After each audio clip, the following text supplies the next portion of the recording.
WJCT News.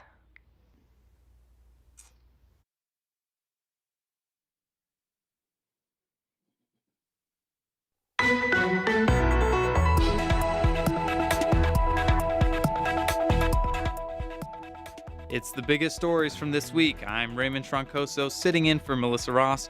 And just ahead this hour, we'll take a look back at the week's top stories with our First Coast Connect Friday Media Roundtable. All that and more just ahead with our roundtable.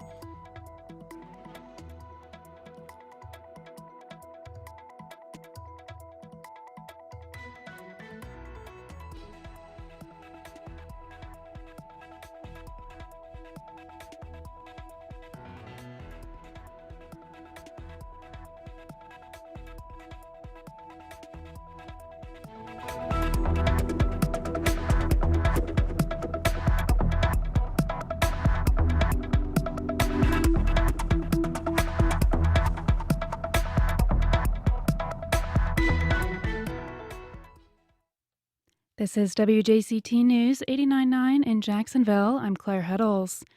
Early voting ends this weekend ahead of Tuesday's primary elections. So what will you do if you still need to cast your ballot? Steve Newborn fills us in. The primary elections end Tuesday, with people having the option of voting in person at assigned precincts between 7 a.m. and 7 p.m. And you can also return your vote-by-mail ballot as late as 7 on Tuesday night. But know that state lawmakers have reduced the number of places where you can drop them off, as well as the number of ballots you can deliver. You can physically take vote-by-mail ballots to drop-off boxes outside early voting sites in your county, but only when the location is open so a staffer is on site.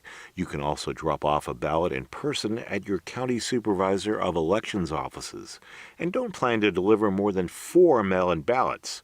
Doing so now is a third-degree felony, and 2 of those ballots must be your own and that of an immediate family member. I'm Steve Newborn in Tampa. Registered Republicans and Democrats will vote for party candidates in many races, but every voter is eligible to pick favorites in nonpartisan races, such as school boards and referendums. A federal judge yesterday sided with a Florida business that challenged the state's Stop Woke Act. The judge issued a preliminary injunction ruling the part of the law that restricts race-based conversation and analysis in business and education is unconstitutional. The case is one of 3 challenging the controversial law that targets what Governor Ron DeSantis has called, quote, pernicious ideology, exemplified by critical race theory, the idea that racism is systemic in U.S. institutions. The other 2 lawsuits were filed by educators and students. It's currently 75 degrees in Jacksonville. We're expecting mostly sunny skies this morning and scattered showers this afternoon. This is WJCT News.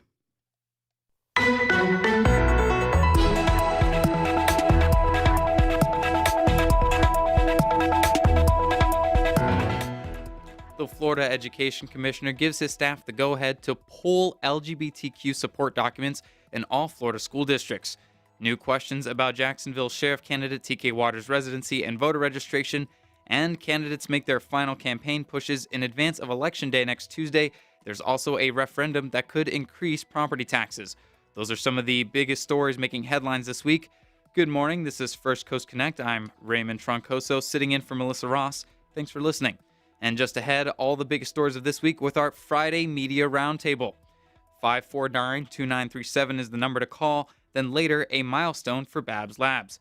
But first, it's Friday, and here to discuss a busy news week, we welcome Will Brown, reporter with WJCT News. Welcome, Will. Good morning. We also have Claire Goforth with the Daily Dot. Good morning. We have Jack Webb, local attorney and former city council president. Live in studio. And we also have Andrew Pantazzi of the Tributary. I'm happy to be here. All right, so our first big story today, and remember, if you're at home, you can give us a call at 549-2937. You can email us at firstcoastconnect@wjct.org, comment on our Facebook page, or tweet us at WJCT News. So first things first, the Florida Department of Education is pulling LGBTQ resource guides. We've done some reporting on this. Claire Heddles at WJCT News. Claire, go forth. Mm-hmm. This seems to be kind of a pattern. First, it was with the Florida Parental Rights and Education Bill, which is kind of the impetus for this being done. Tell us a little bit about what's been going on statewide in terms of LGBTQ resource guides. So what we're seeing statewide is various districts are scaling back or completely pulling resource guides that are meant to protect LGBTQ students.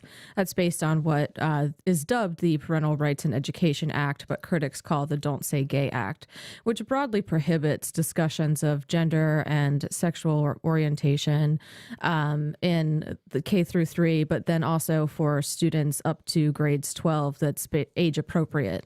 School districts have reacted to that by, scaling back these rules. We saw in Duval County, they were scraping safe space stickers off of classrooms and basically putting students in a position where it's really unclear whether or not they can discuss these issues with their educators, whether or not their parents will be informed of their preferred names and pronouns and things of that nature.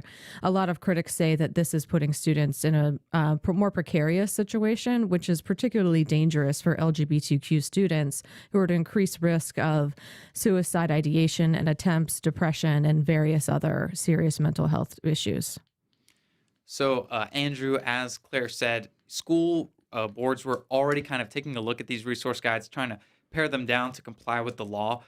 It turns out that this was the reason these guides were pulled was because board members at the Department of Education looked at a Palm Beach school district. Specifically, in their guide, they said, students, their sexual orientation or gender identity shouldn't be disclosed to their parents without their consent. It turns out that school district had already removed that from their guide when it was being read at this department. It turns out even if schools have already reviewed, it looks like it wasn't enough. Yeah, and I mean, in this case, we don't even know if it was enough or not because the Florida Department of Education, the board, was looking at it and they were looking at something that had already changed. And apparently they were unaware of the fact that it had changed. And they were citing it as an example of school districts not complying with the new law.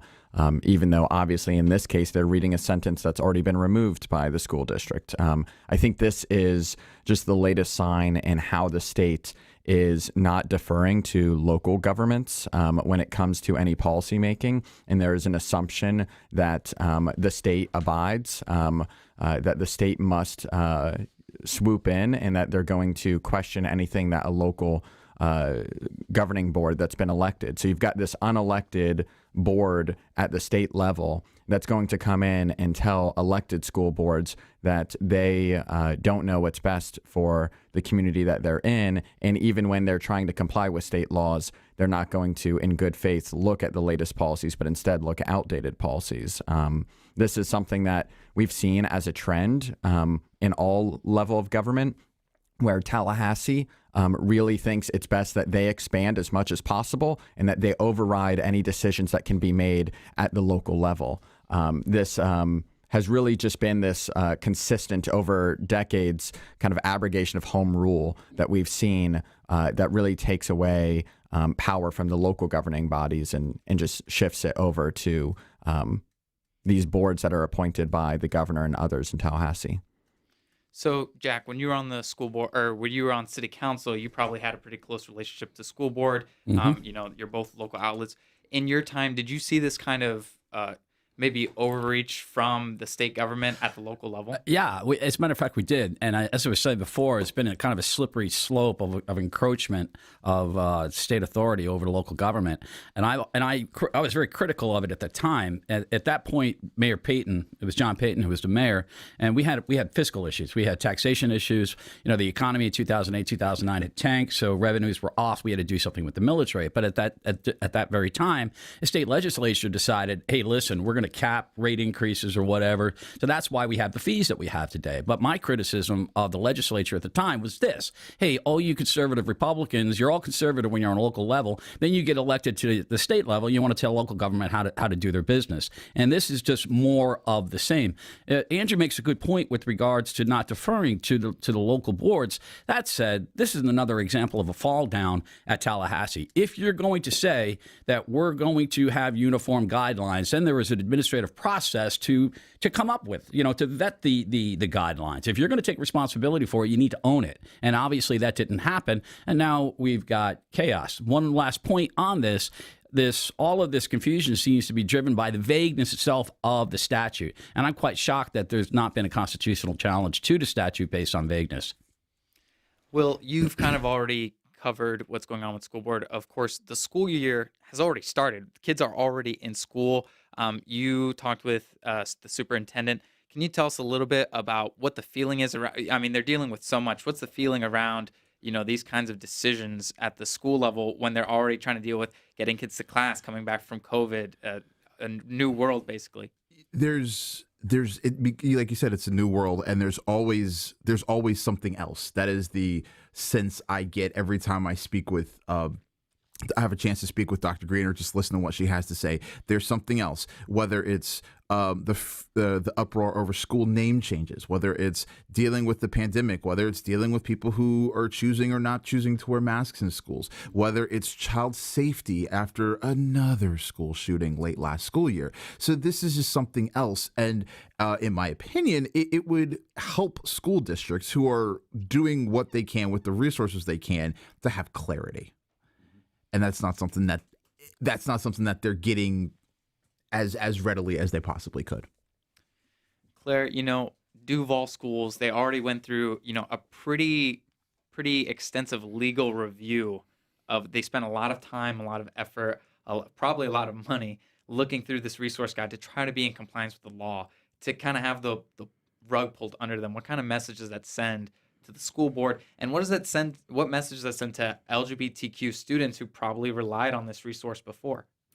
To the educators, it sends a message that it really doesn't matter what you do. You're probably still going to be up in confusion. It could be changed at the last second, and you're going to be scrambling to try to comply, because we know school officials do their best to try to avoid, for one, getting sued, for two, just violating the law. It just creates so much confusion. And then for the students themselves, now they're going to school in an environment where they wonder if they have a conversation with an educator who they trust about something that's going on in their lives. Well, that person may then be sued, quite frankly. And also, are they safe to be who they are authentically in school? Children, teens, they are at a part time of their life where they're figuring things out.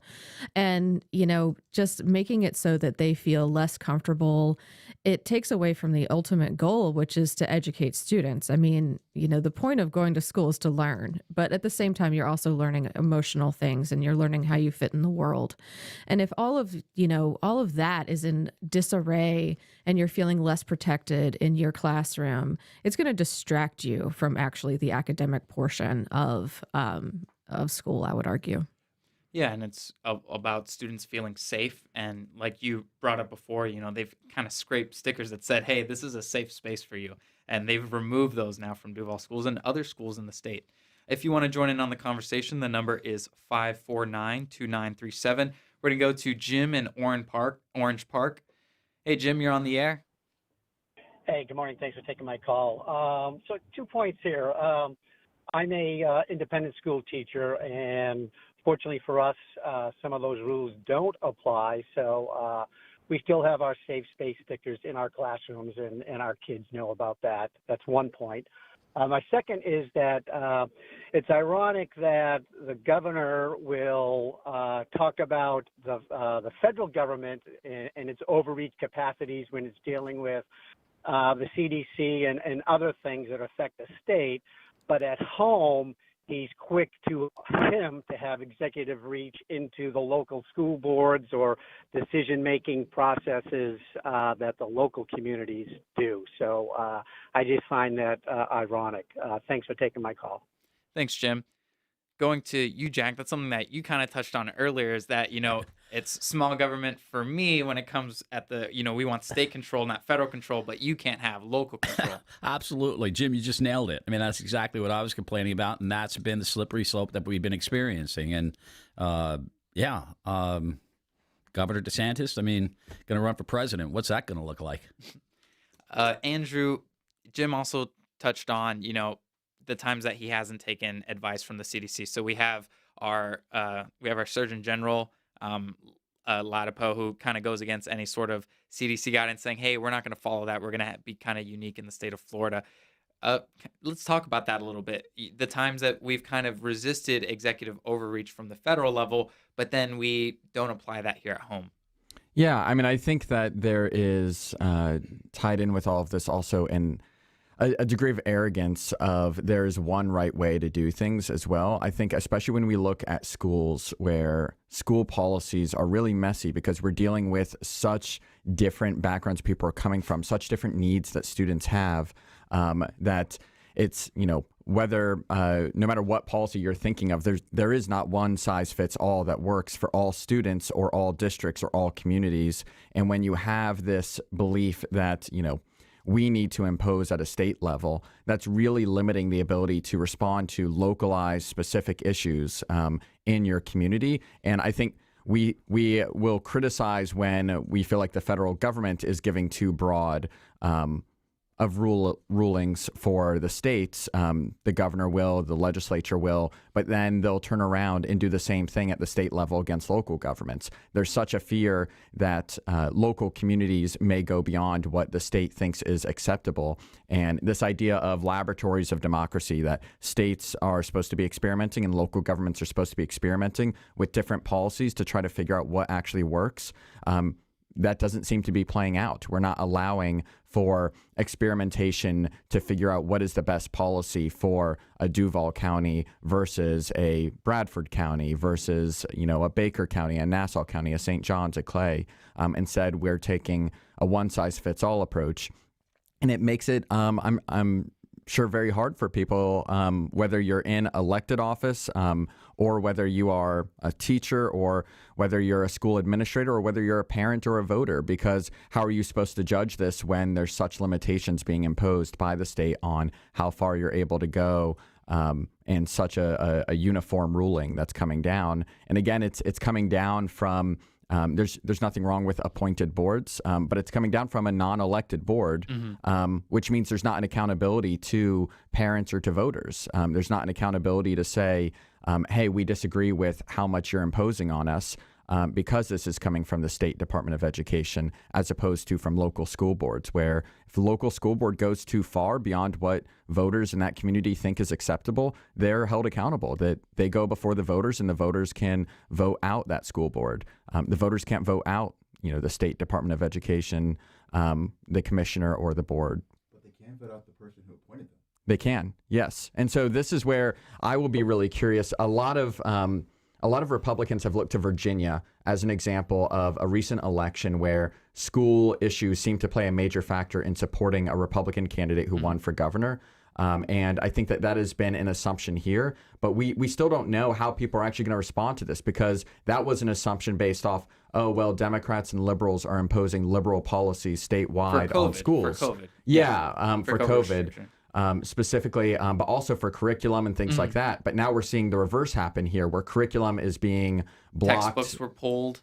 Yeah, a lot of textbooks were pulled. A lot of budget decisions had to be changed to accommodate more of a conservative leaning curriculum. And we're seeing a lot of policies in that way. And so whether parents are okay with that, since parents seemed to be a riling message when it was coming from a more liberal or left-leaning perspective, we don't know that means necessarily parents want the conservative version of that, where it's now we have conservative curriculum that we're teaching and things like that. Education may be a major factor for parents. And I think especially when we think about the LGBTQ issue in Jacksonville, this is an issue that has very rapidly and radically changed in our own community. We can think about the HRO vote under Mayor Alvin Brown that failed, and then when it passed, the second time after it needed to be revised under Lenny Curry, where this is something that is no longer a very partisan issue. Yeah, it's not a partisan issue. It's something that people across the aisle now care about, as people feel more free to have these kinds of identities, when previously, before, especially in Florida, not that long ago, it was very much not accepted. And on that note, I'd like to kind of read a comment from one of our listeners, Paula Steiner, who quotes Timothy Snyder, the writer of On Tyranny, who said that if overreaching laws are being proposed, the last thing you want to do is leap to comply before the law is even in place. Authoritarians don't need encouragement. On that note, we're going to reset and kind of go to our next topic. Another really big deal here in Jacksonville is TK Waters residency issues. Andrew Pantazzi, you wrote an article that kind of revealed that TK Waters, who's currently one of the 2 leading candidates for sheriff, had registered to vote, and his wife actually did vote at a registered address that they no longer live in Nocatee, while they're both currently renting a place on the north side. So those are 2 different precincts, and that might actually be a felony. Tell us about that. Yeah, so I have been reaching out to the sheriff's candidates, hoping to write about, policy distinctions between the candidates. And just like this show, WJCT invited Chief Waters onto the show, and he declined and did not come on. Similarly, the campaign was not making him available for interviews, and it's common for reporters to want to go to someone's house if they're not making themselves available for interviews to give them a chance to respond. It turns out his house, where at least his wife is registered and where he's believed to be registered to vote, nobody was living there. And in fact, they had an open house over the weekend, and the entire house is empty with no food, no clothes, no toothbrush. It's very clear nobody lives there, yet this is the house where they're voting from, where their ballot dictates what they're able to vote in, and it's Nocatee elections, the Duval side of Nocatee, to be clear. But this means when you're talking about state house, state senate, school board, the city council specials, all of these races, Congress, they're getting a ballot that they're voting on, which is not where they live. The campaign says he actually lives on the north side. They're not sharing where he lives. A number of journalists have reached out to say, would you show us where he lives? We won't make this public. Just prove to us he lives. And they haven't responded, yeah. Or they'll say that, we don't want to share that information. Yeah, they'll say they want to keep that private. In a normal time, residency issues pop up, and it's not a huge salient issue for voters. I think this is a little bit different, because the entire reason we're having this election is because former Sheriff Mike Williams illegally moved out of the county and went to Nassau County, which triggered this special election. Now, we have no evidence that Chief Waters doesn't live in Duval. He says he does live in Duval County and that he's lived here since the 1990s. But we also just don't know where he does live. And it's problematic that since 2018, he moved in 2018. He changed his registration in 2018. And it's believed he changed it to a fellow JSO sergeant's house. We don't know if he actually ever lived in that house. And since then, he says he's moved a number of times, yet he's continued to vote from this JSO sergeant's house in Nocatee ever since 2018. And this is the guy who, up until recently, was the chief of investigations. He was the head over all investigations. He's also faced throughout this campaign questions about his residency. He says this was inadvertent. But it's hard to believe that someone who's been asked repeatedly about residency and someone who is in charge of investigations, which can include investigations into alleged voter fraud, was not thinking about, hey, my ballot each time I vote says all these Nocatee elections instead of elections on the north side, on the north side where I he live. lives. So on jackstoday.com, we've had Claire Heddles cover this. She does have a timeline. If you go to jackstoday.com of his living situations, his son had tragically passed away in 2018. He said that's the reason he initially moved from his original Nocatee home to this other Nocatee home, which was owned by a fellow sergeant. We know for around a year last year, he was living at a park, which is part of a PD program, Jacksonville Sheriff's Office program, where cops can live in parks for free. They don't pay rent. They don't pay utilities. He lived there for about a year. He says he's having a new house built in the north side, and until then, he's renting. On this residency requirement, we have Linda and Mandarin. Linda, can you hear me? Welcome to the show. Because with election integrity and the governor just having, counting 20 people arrested with his new police force, isn't the whole meltdown from 2020 about voter integrity? Not only voting, but where you're registered to vote. Where have you voted? And I know you guys have been pressing Officer Waters for months. And really, that's that's just conjecture. But, if you don't want to have something muddy to talk about that you don't want to answer, you don't make yourself available for interviews. And for me, if you're asking for my vote, you need to interview for the job like anybody else. This residency issue was salient from the beginning.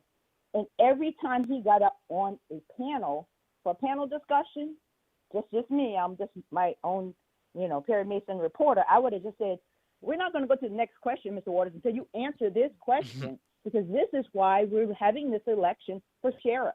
So I want to ask the governor, that's what you guys should do for the governor. Call the governor's office and say, you're touting 20 new people that just got arrested? Are you sending your election integrity police force to come after TK Waters? We need to be equal. Oh,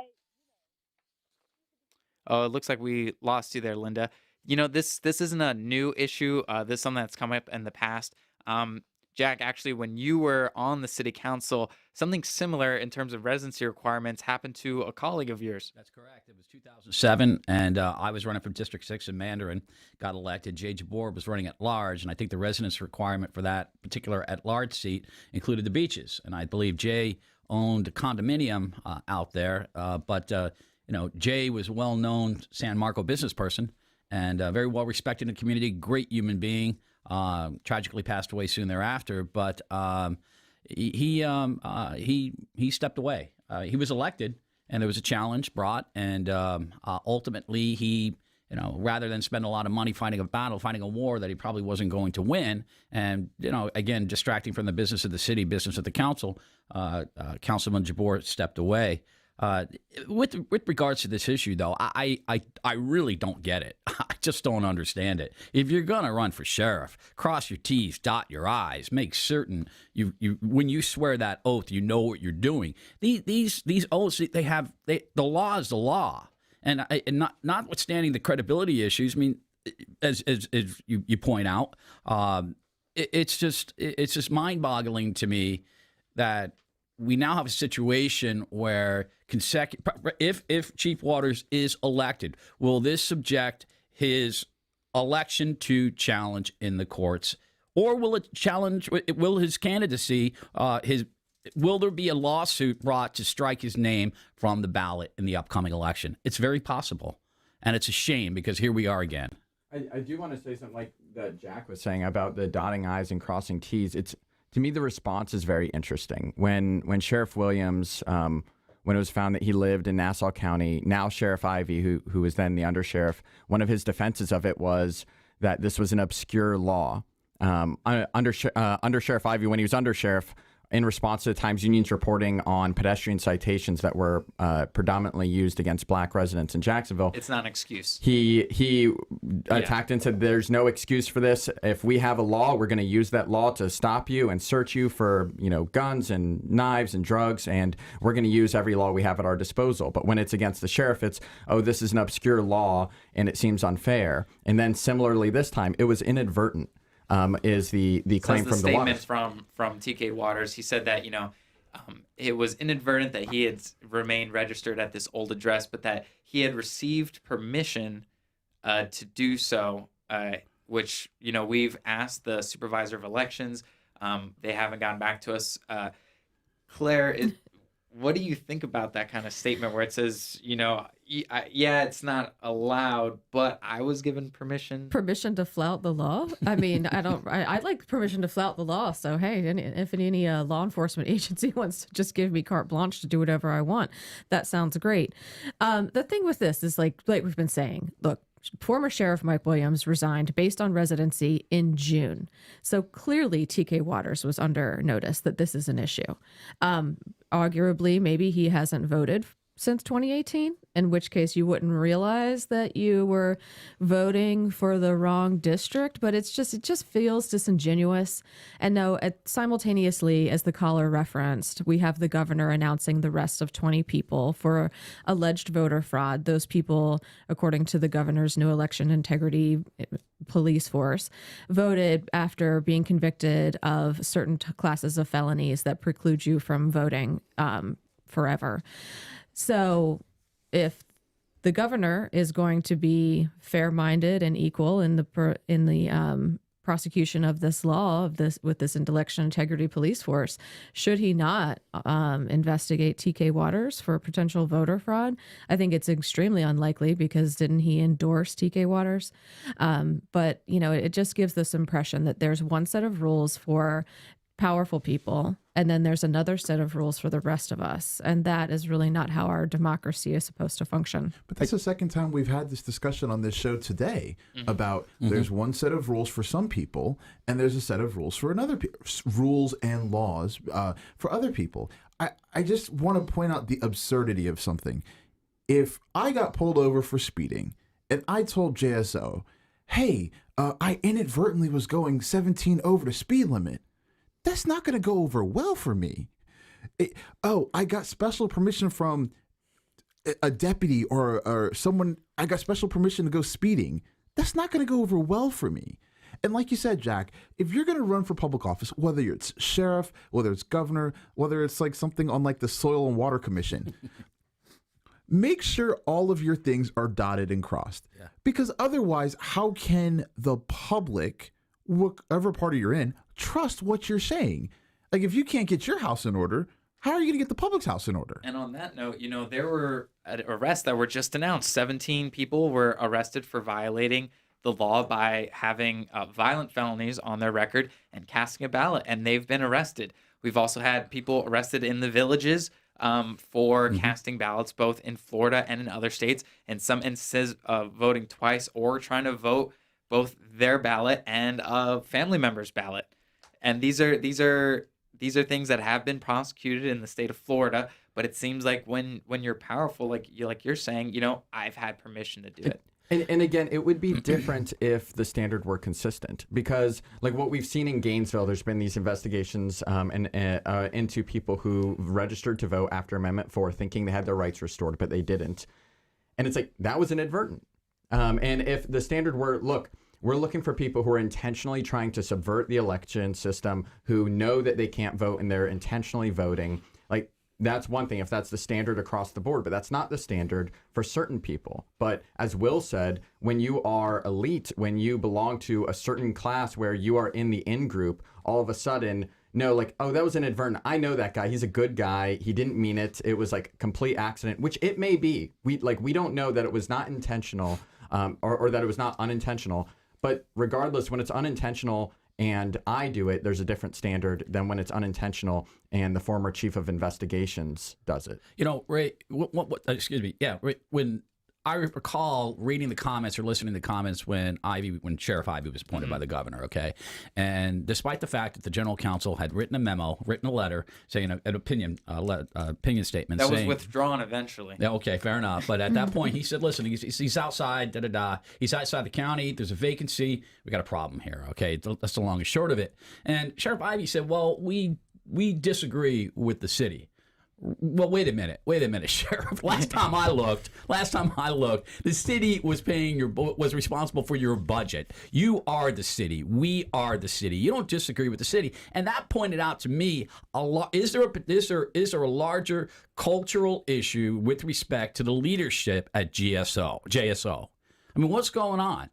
You have an absentee sheriff who was removed himself, and they flout the rules when it comes to them. I'm not saying this is for the rank and file, but is there a cultural problem with the leadership at JSO? I'll throw it out there.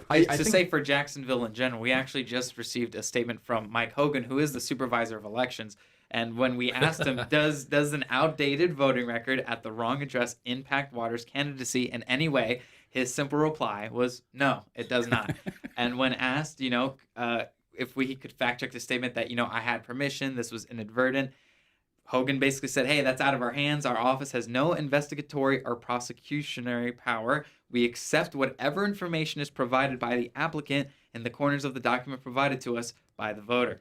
So it seems like, again, that's kind of passing the buck down the road. Like, hey, maybe he did, maybe he didn't. That's not my problem. Well, Raymond, if I could, I will say there's a distinction here, which is as long as TK Waters lived in Duval County, he's qualified to be on the ballot, even if he committed a felony by voting illegally. Like you can break the law by voting illegally at the wrong place, but as long as you're still in the county, you're qualified. The issue with Jay Jabor was he had 2 homes and he didn't actually live. And his residency was not for the office that he saw. While TK, he's been registered at the Snoqualmie address, which is within Jacksonville city limits. So he should be qualified on that respect. Yeah, so as long as he's lived, I mean, if someone has proof that he has not lived there, that would be different. And I don't have any proof that he lives outside the county.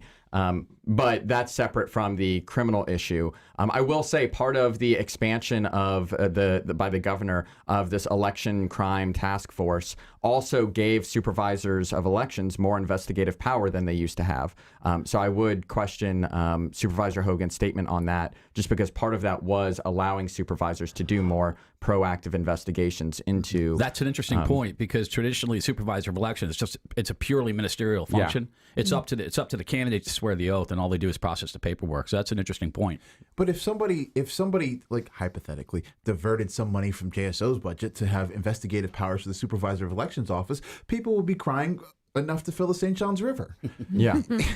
So I mean, let's be careful what we wish for here. Yeah. You know, if we want to have supervisor of elections offices that have more investigatory power, great.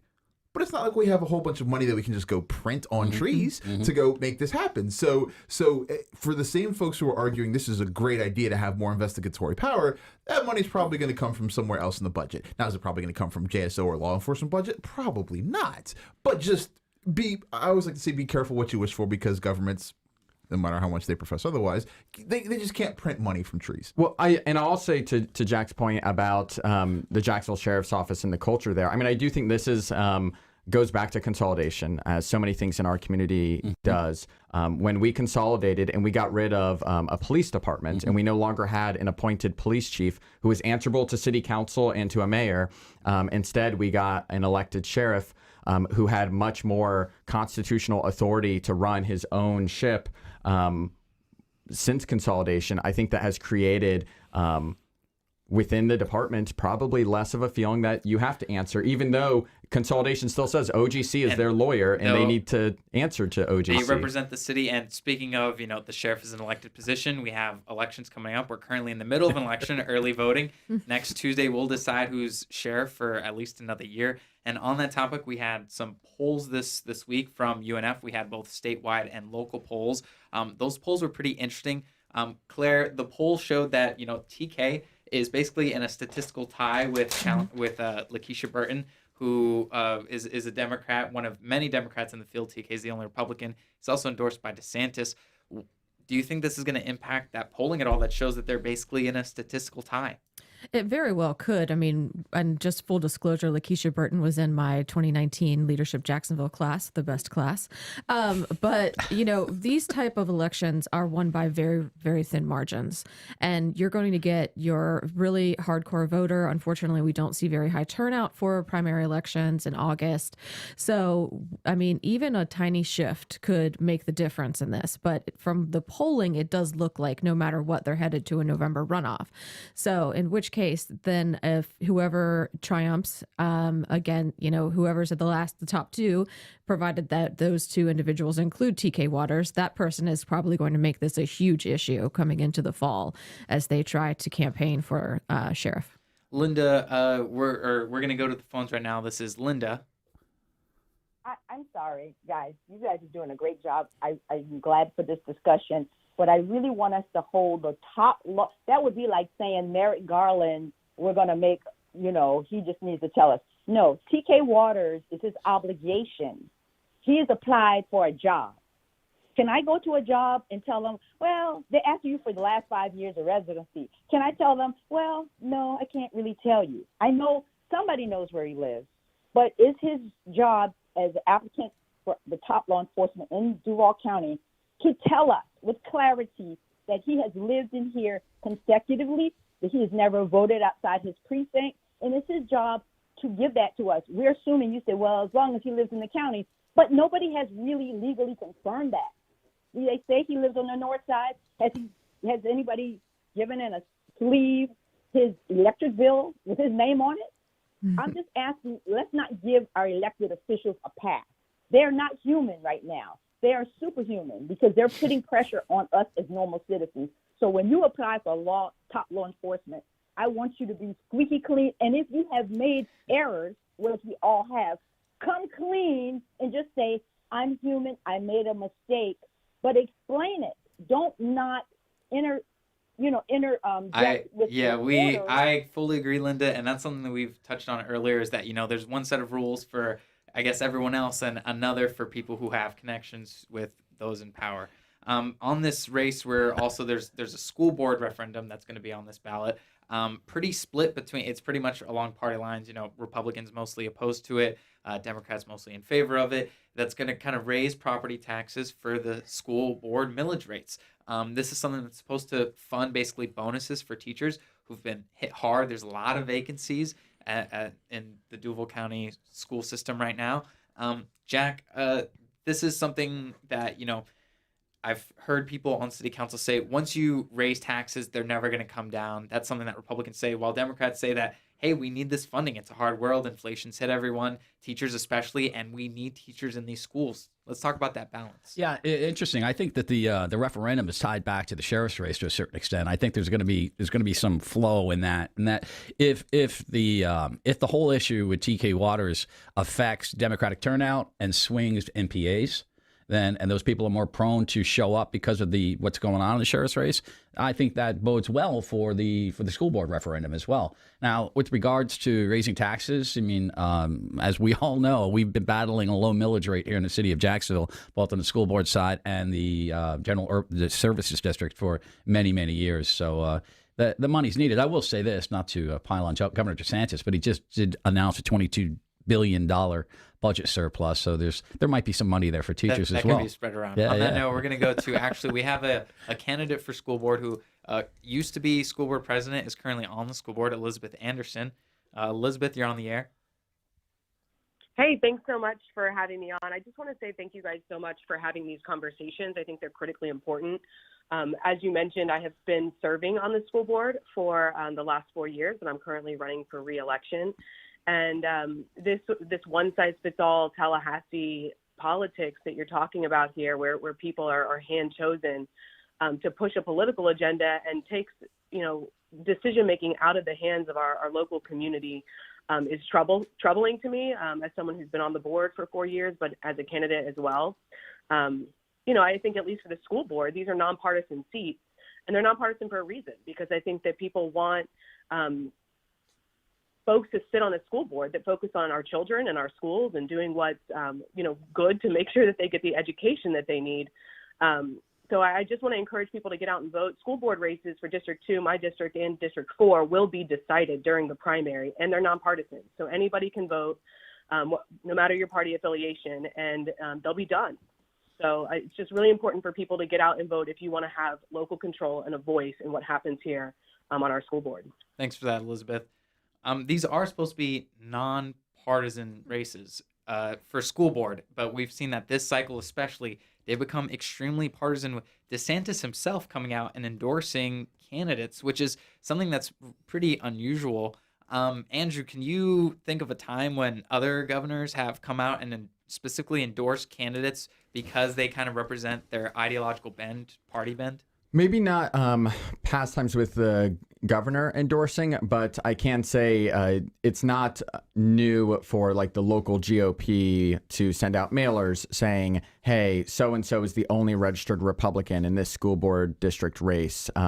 And to send those out because while the candidates may run nonpartisan, the parties will sometimes intervene and try to make it partisan. But I think part of the push right now is because it's not been super successful. Usually the more partisan candidates have not won, and instead, at least in Duval County, but in also other counties across the state, we see people really like electing educators. People really like electing former teachers, principals, people from the district, even over someone who has a lot more money in their campaign account or someone else who is more closely aligned with political allies.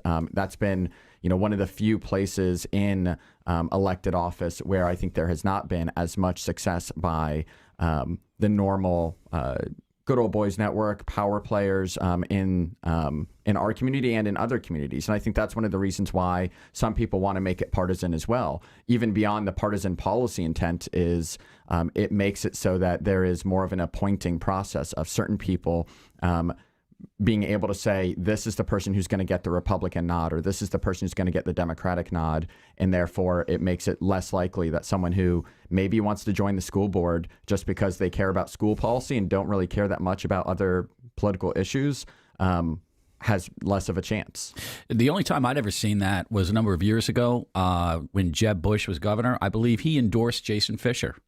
That was some time ago, but that was the only time I'd ever seen it, and I've never seen it since. Yeah, obviously back then. I do want to note that we're talking about the school board races, and previously, really tied to that issue is the referendum that we just discussed. That's also going to be decided on this primary ballot. That's going to be the only time that it's going to be brought up. So that election is Tuesday. We're currently in early voting. I will note that currently has 51% barely majority support according to UNF polling.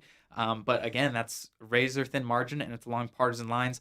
One thing I will note that is kind of had support from both sides on that poll, both overwhelmingly Republican and Democrat, which, Will, you can probably speak to, is opposition to paying for a new Jaguars Stadium.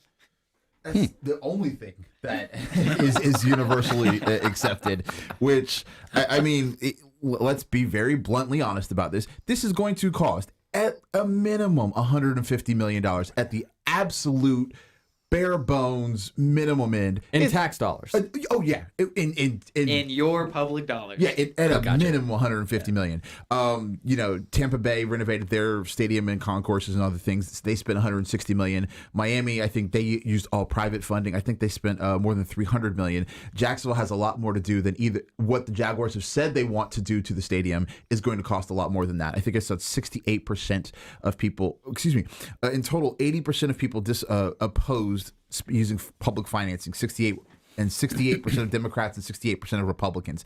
It's shocking how much people unify around this issue. Right, but I spoke with sports economists, and they've said, the best way if the Jaguars really, really want to get people to support the idea of maybe thinking to spend a couple dollars, win. Well, I mean, I think we see in New York right now, like the New York is paying $1 billion for the Buffalo Bills, and how much the outrage there is over that too. I mean, this is another issue we probably don't want that in Jacksonville with the kind of. No. New York is spending. The Bills are spending $1.4 billion. $850 million of that is public money. Now, I'll say this though. The Bills have a lot more fans than we do down here in Jacksonville. People can get mad at me for saying that, but I was at the Bills at Jaguars game last year, and that sounded like a Buffalo home game. Plus, Kathy Holschull, the governor of New York, is from Buffalo, and Buffalo is New York's only professional football team. Favoritism there. Wow, shots fired. On that note, we're going to go to our final portion of this illustrious panel, our lightning round. That's right. So I'm going to go first for our lightning round. We're going to talk about the biggest topics of the week that we didn't get to cover on the show, but are of interest to us. For me, until September 11th, the Museum of Science and History, affectionately known locally as MOSH, is hosting an interesting exhibit from the Smithsonian Museum, The Bias Inside Us. It's a community engagement project featuring the science and history of bias and what people can do about it. It's there until September 11th. Go check it out. Will, your lightning round pick. My lightning round pick, we do a lot of talking about the Title IX and 50th anniversary of Title IX, but, the women's soccer season kicks off right now. UNF has their women's soccer opener, kicks off at 10 a.m. They're playing Middle Tennessee State. Jacksonville University had their women's soccer opener yesterday. They tied Coastal Carolina 2-2. We always like to talk about supporting women's sports, and there's always this big discussion. So I'd love to see more people supporting women's sports in this town. So JU and UNF have volleyball teams and soccer teams that are kicking off their seasons in the coming days, so go support them. Andrew, let's hear yours. Well, today is my oldest son's 7th birthday, so I'm going to go ahead and say that my favorite news of the week is Calvin turning 7 years old. Happy birthday, Calvin. Happy birthday, Calvin. Jack. Wow, mine's very, very boring. As a lawyer, I was telling Andrew before, I do a lot of work with private equity groups and things of that nature. So I'm really interested to see what the governor has to say next week about his new ESG policy, environmental, social, and governmental guidelines for the restrictions the governor wants to place on Florida pension investments. It's going to be very interesting. It's very complex, complicated issues. So. Again, very boring, but interesting to me. Thank you very much. It was interesting to me, too. Don't worry about it, Jack. All right, Claire, let's hear yours to finish off. All right, well, I'll cap it off with something nice, good news, local news. So a fundraiser that was launched by pop star Ariana Grande earlier this year has raised $3 million for LGBTQ youth, some of which is going to our local facility, Jasmine, and also some to Equality Florida. All right, thank you very much to my panel, Will Brown, WJCT News Andrew Pantazzi, the tributary, Jack Webb, recovering politician. I'm almost there. From the Daily Dot. Thank you all so much. Thank you. Thank you. All right. Coming up this week on What's Health Got to Do with It, we'll examine the month's top medical headlines with our medical roundtable. And today at noon, the Florida Roundup is going to take a closer look at what are alleging new Florida laws around education are threatening students' First Amendment rights. Thanks to all of our roundtable participants. And up next, after this short break, we're going to celebrate 5 years of Babs Labs. We'll be right back.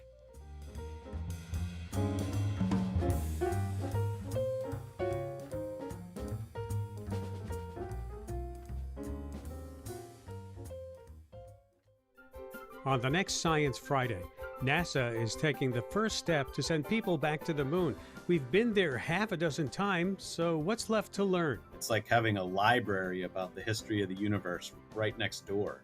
The quest begins with Artemis 1, scheduled to launch at the end of the month. We'll talk about it on Science Friday from WNYC Studios. This afternoon at 3, here on WJCT News 89.9. Joe Biden reaches for the presidential pen, not before taking a presidential pop.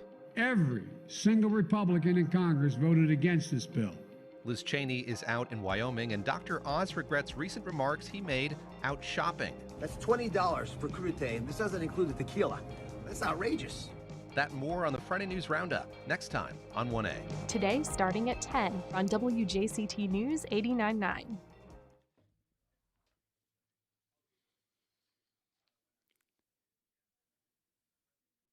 Welcome back. Babs Labs, a space where the community can come together to witness artistic work that uplifts, breaks barriers, and crosses lines, is celebrating its 5th anniversary this weekend. I'm here with Babs. But yes, a lot of people know me as Babs now. And so you're the Lab's founder and artistic director. You're hitting a very big milestone, 5 years. Tell us a little bit about the offerings at Babs Labs. Well, we're primarily focused on storytelling. And I've created monthly story slams where people can come and just get up on stage and share a story about a particular theme. I found that by doing this, it's encouraging people to share. It's a real listening room. We have a lot of fun. We have a lot of people telling stories that they've actually never told in their life. So it feels like a very safe space because it is.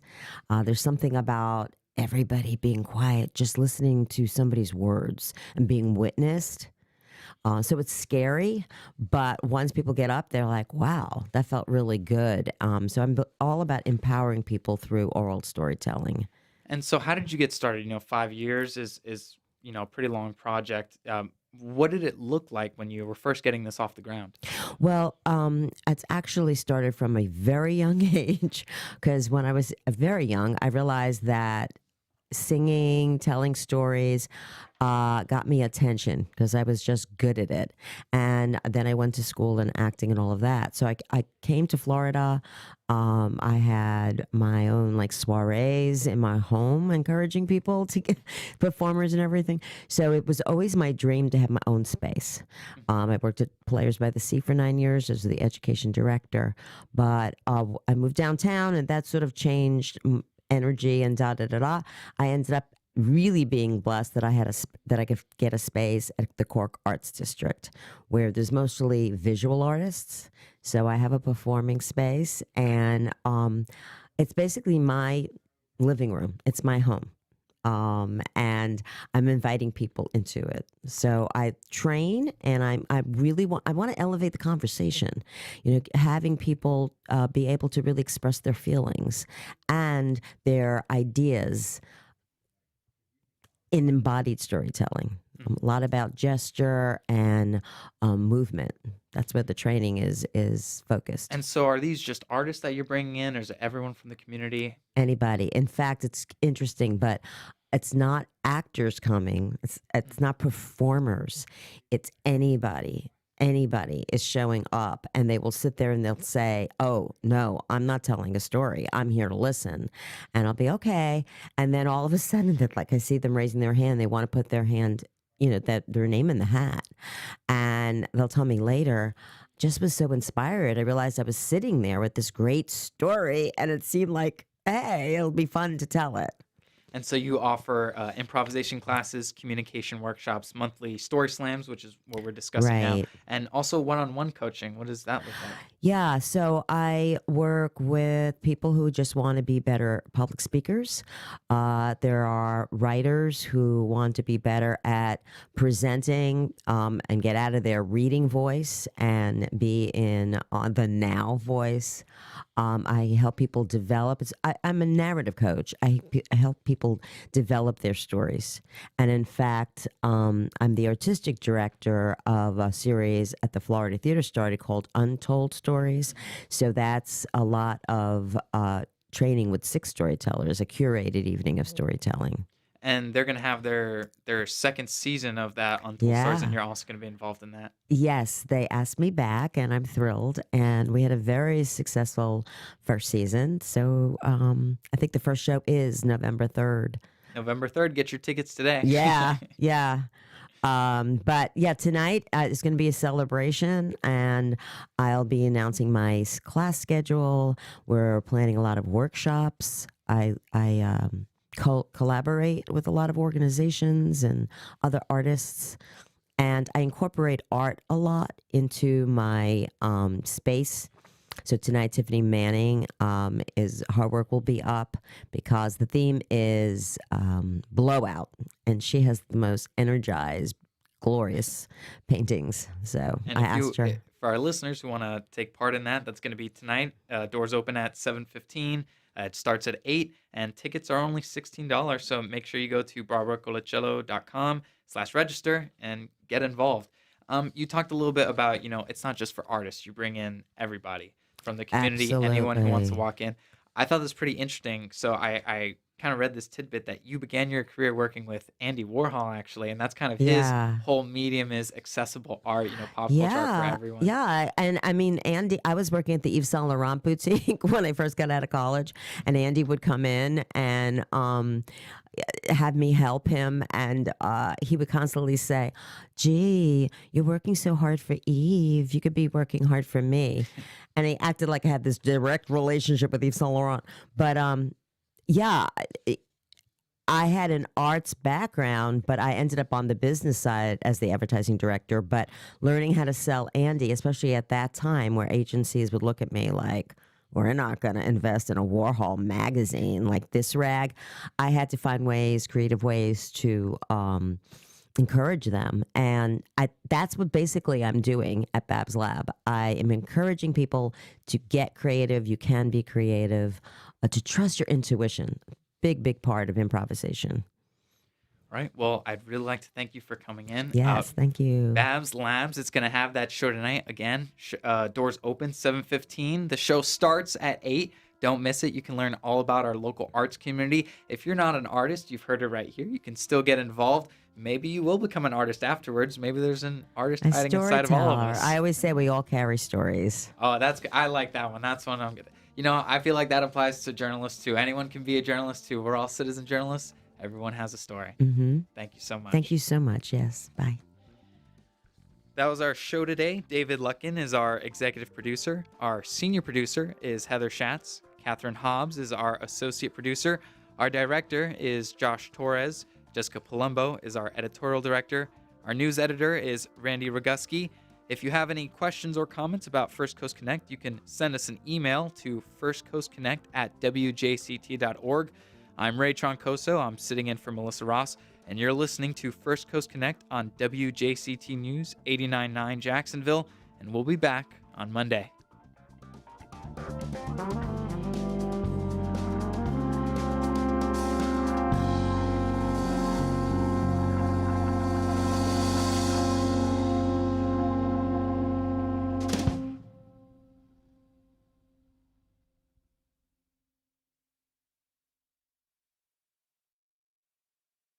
Support for First Coast Connect is provided by Baptist Health and the North Florida TPO. Wayne Hogan of the Terrell Hogan